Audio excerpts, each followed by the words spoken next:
We're back at CareerBuzz, and I'm your host, Sasha Lala. Our next interview is with Canadian author Paul Michael Dubal. Paul Michael Dubal is originally from the United Kingdom and settled in Ontario in 2008 with his wife and 2 children. Paul is the author of 2 books. His first book is a critically acclaimed, fast-paced thriller titled Crimes Against Humanity that is based around human trafficking in Canada. His second book, The Dictator of Britain, is the first of 3 in a trilogy and is set in a dystopian UK of the near future. In this novel, Paul creates an atmospheric and plausible portrayal of a nation on the brink. Paul, thank you so much for joining us in the studio today. Thank you, Sasha. It's great to be here. So, Paul, you're an author, and this is actually a second career for you, Yes. one that was sort of created by accident in a way. Can you tell me a little bit about how you got started in writing and how far back that goes? Yeah, it certainly was an accident. I guess, though, that my passion for writing comes from a very early age. When I was 10, 12, I was very much a voracious reader. And my real interest was in science fiction. And I wrote my first book or I should say my first story at the age of 12. It was a handwritten story, and it was loosely based on David Bowie's Space Oddity. So it's a science fiction feel to it. And I hid it away in my cupboard because I didn't want my brothers to see it because they might laugh at me. But I continued the feel for writing, and I always used to look at situations and characters and try and make stories out of it. So time went by, and when I had my children, I thought that it would be fun to provide them with stories and to make up stories. There was a lot of books and fairy tales and so on, and I thought it'd be fun to provide stories for them. So I did that, and as they grew up, I guess the stories became a little bit more sophisticated. And so one or 2 people I knew said, "Why don't you consider publishing?" So I thought about that and decided, no, that can't happen.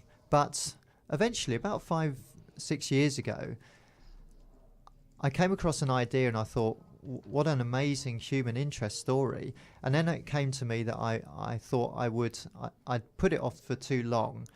I really needed to sit down and write a novel. And so I wrote every day around my day job, and just a little bit here and there. And it took me really 2 years from start to finish to finalise the novel. And even whilst I was writing, right up until the last chapter, I had no concept that would this ever see the light of day. Yeah. But it did, and for me, the rest is history. Wow. So it was a passion you've had since you were a child, and then you did it sort of for fun for your own children. Did you study anything in regards to this in post-secondary? Did you ever do any writing courses or classes? I did a lot of English literature classes. I have to say I found some of them a little bit dull, and my interest was really just in reading great stories and reading great authors. And often I think when I read a story, I often pondered to myself, could I achieve the same level of atmosphere, the same characterization? And to me, it became a challenge in some respects to be able to emulate great stories and great books that I'd read. And I did 1 or 2 writing courses here and there, and but overall, really, I think the biggest learning process for me was actually sitting down and writing the book. Yeah, and you actually have a very interesting process that you had to write this book. So it is, like you mentioned, something that you did around your full-time job. People who are working full-time, they're stretched for time. You're a father of 2 children.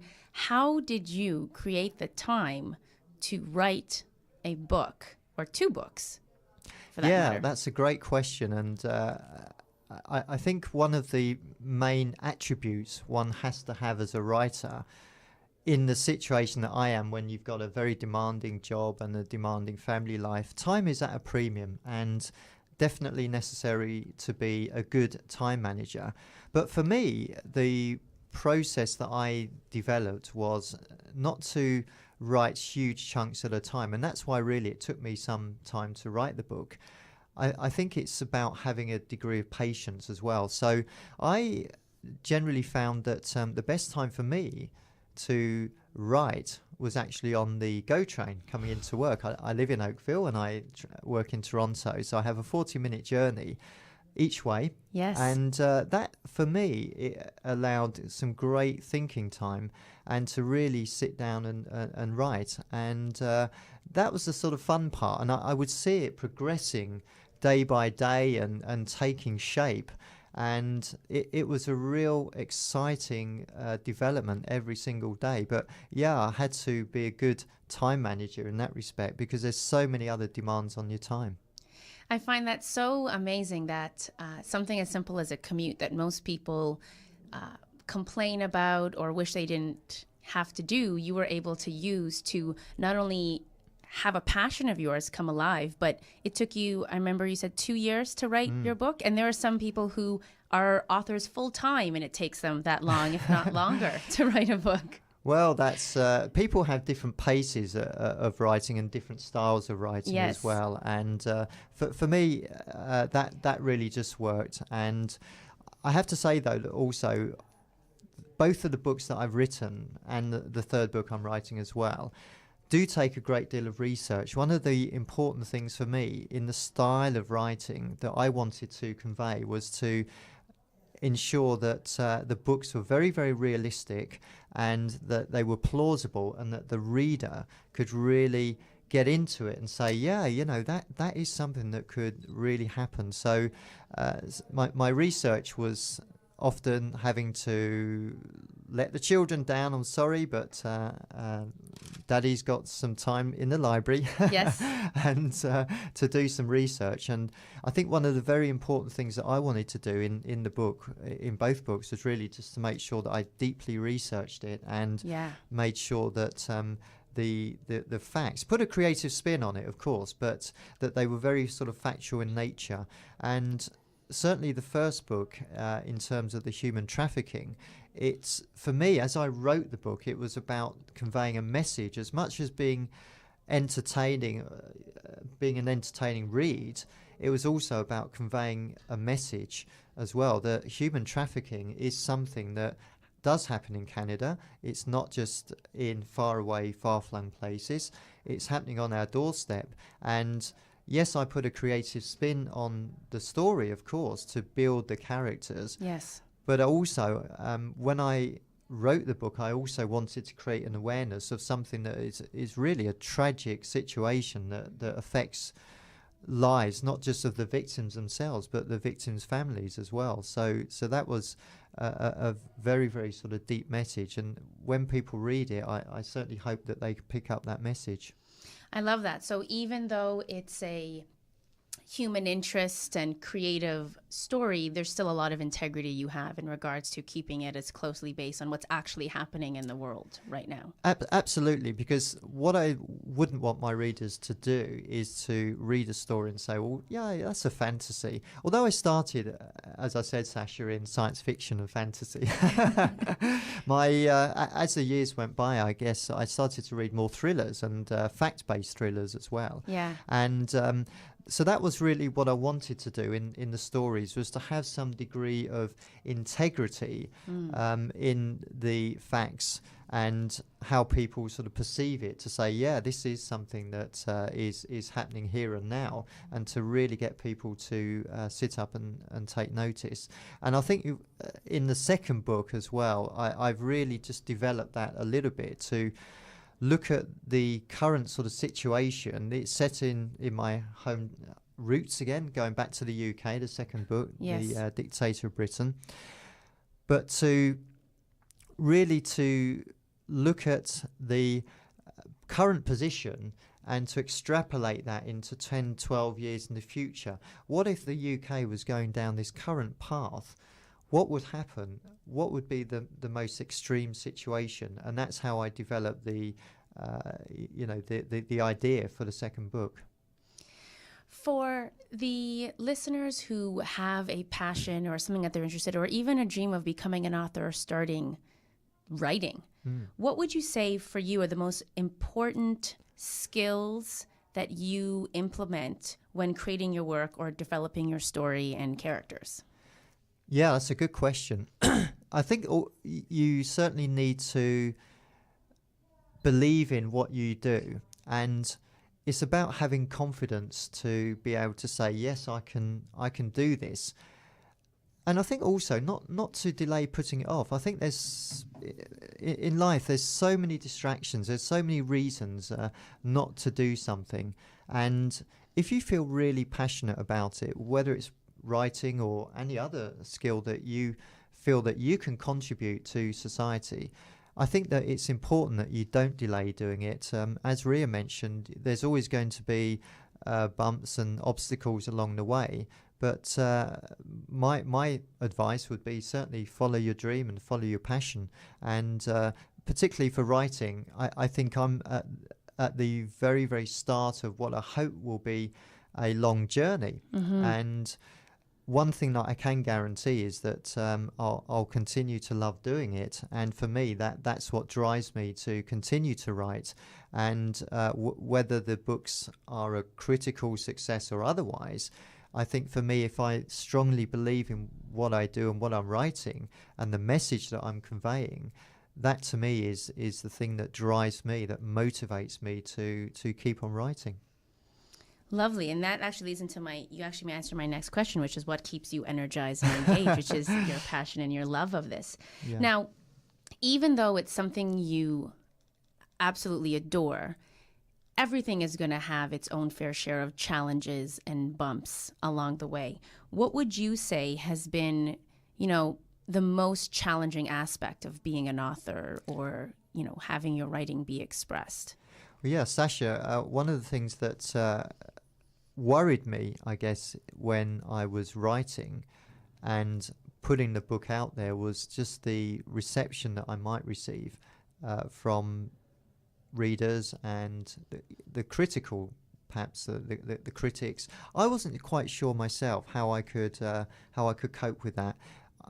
I guess I'm a person that doesn't terribly respond well to criticism, and maybe that's something that I really needed to work on. But I felt that putting the book out there was really bearing my soul and exposing myself to potential criticism. So I think that took a little bit of courage in some respects to do that. Given the type of person I am, I need to sort of work on the whole thing of criticism and be prepared to stand up and take reviews that may not be favourable, that may be negative. And so that was a big thing for me to put it out there. And fortunately, as things stand, I haven't really had that resolve tested as yet. I'm sure I will.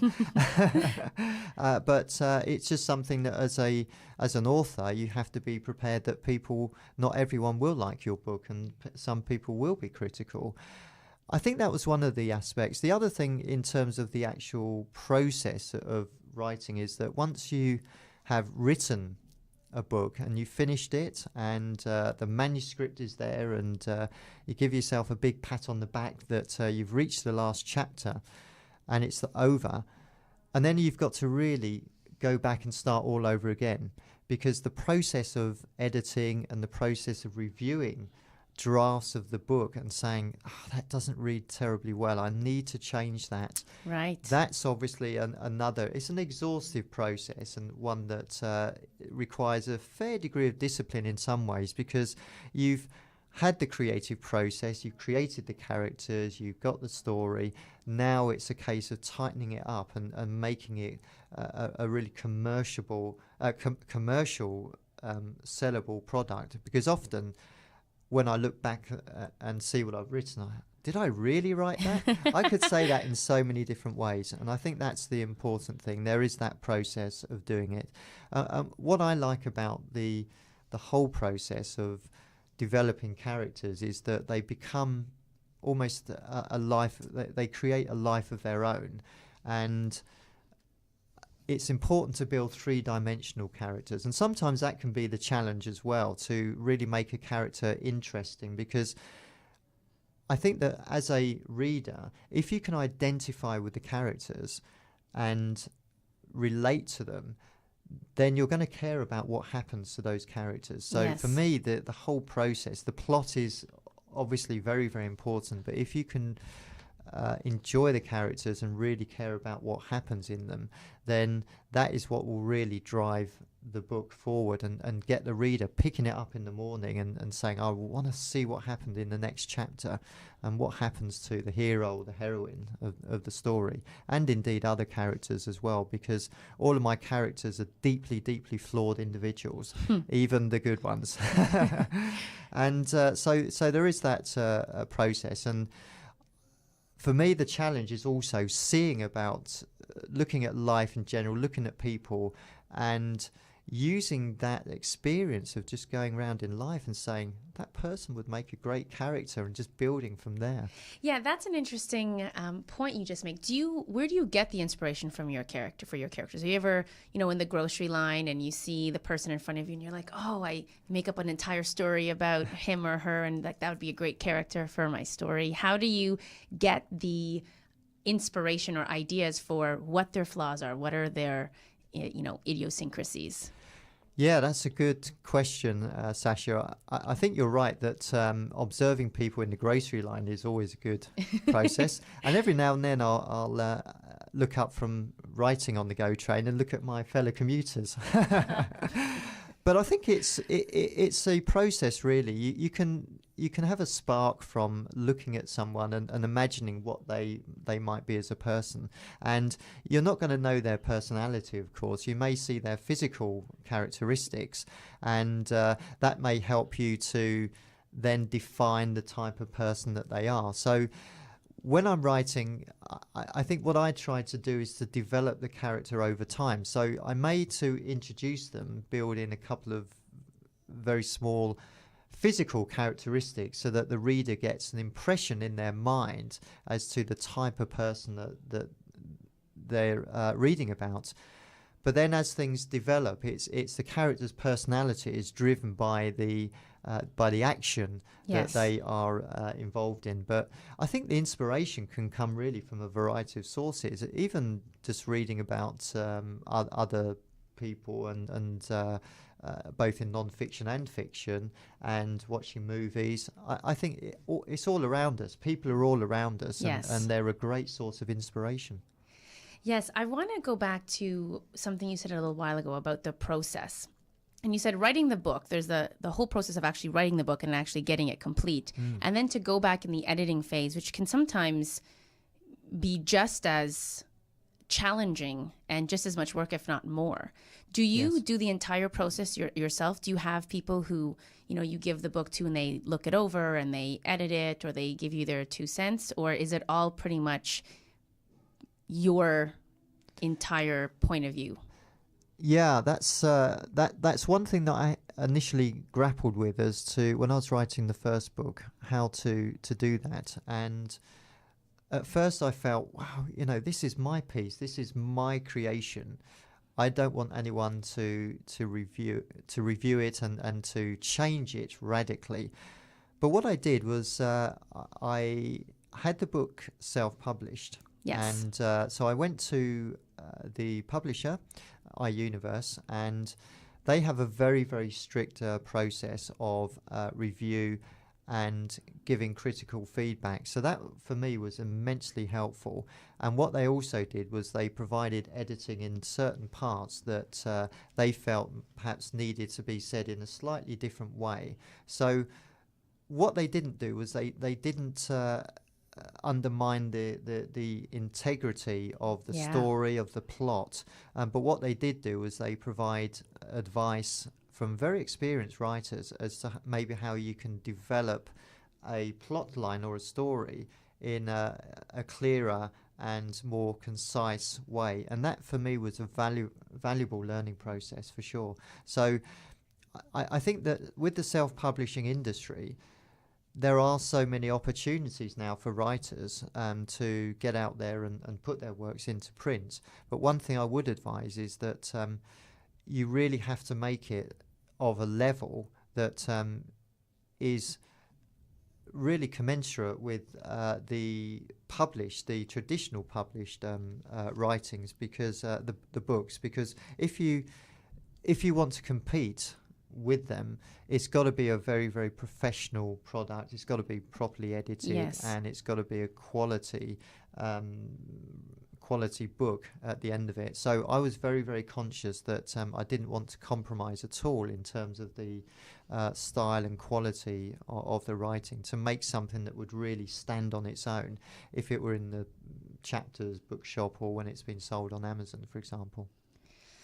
Lovely. I love that they have that available, because this is your book, your ideas. You haven't, when you first had your first book out, you don't necessarily know the pulse of the listeners. You just know your own perspectives, that they were able to provide some scaffolding, if you will, and some, direction, I think is really, really great. And I love that you self-published, so that you're not necessarily having to, for the listeners out there who are wanting to be an author or wanting to start writing, there's so many things available right now to actually have that dream be a reality.